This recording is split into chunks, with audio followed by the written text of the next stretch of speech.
I think that there's also fundamentally a major misunderstanding of China in this country.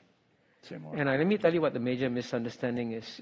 You've seen that China was ruled by Communist Party in 1949, ruled by Communist Party in 1979, will be ruled by Communist Party 2019, and you assume that China hasn't changed. It's still being run by the same Communist Party. But the Chinese Communist Party has obviously changed fundamentally. I mean, I went to China for the first time in 1980.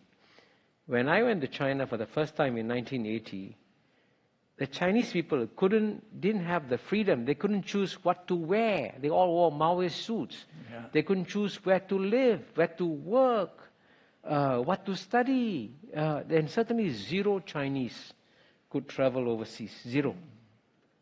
Now you go back to China. The Chinese people can choose what to wear, where to live, where to work, where to study. And guess what?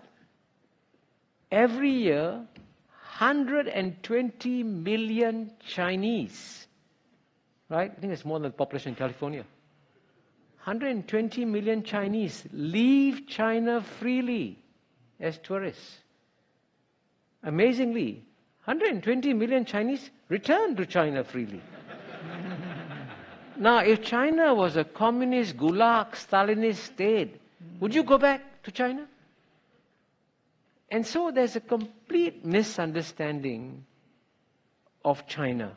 Clearly, while the political freedoms in China haven't increased, the personal freedoms of the Chinese people has exploded.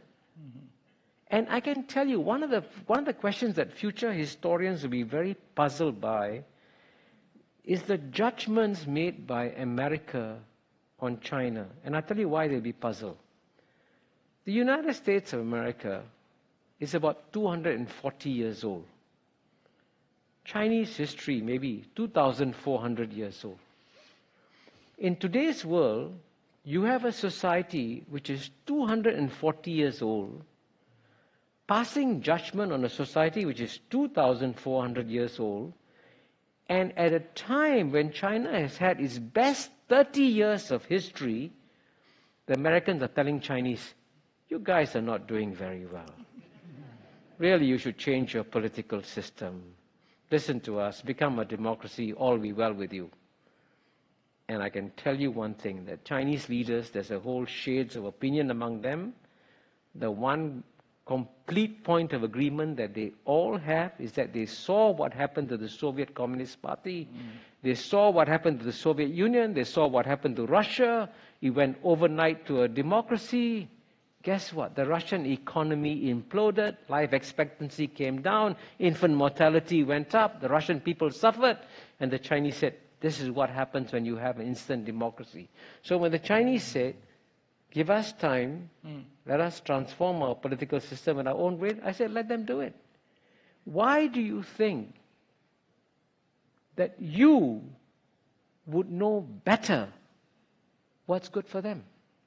Does that reflect the fact that for 200 years you got used to doing it, telling the world how they should behave, and therefore you think you can be a better judge of the rest of the world?